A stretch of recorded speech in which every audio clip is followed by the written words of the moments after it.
आज आम शिखा दीर्घई कौन दीर्घई कौन है दीर्घई अक्षर रे घर बा चतुर्भुज कर जो दीर्घई लिखाई ता चारिपटे घर कर ए दीर्घई ये लिखाई एटी अच्छी ना दीर्घई मुझे घर करदेवी है कौटी अच्छी ये अच्छी ये घर करी देख ये आस ये कौटी कौटी अच्छी देख लो दीर्घई हाँ कर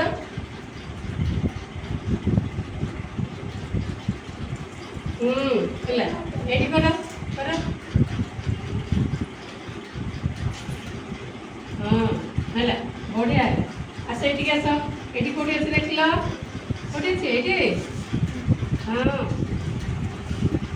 हाँ है बढ़िया है जो आस ये आस देखिए आस ल फ स दीर्घई कौटी कहला सुना कि आस ये देखिए आस ये कौटी अच्छी देख लो हाँ कर सुना कि आस देख ये धारे कौटी अच्छी देख तुम गोटे कर हाँ सी गोटे अच्छा आउ गोटे रहीगला आस तुम कर आस ये कर कौन है दीर्घई कौन है दीर्घई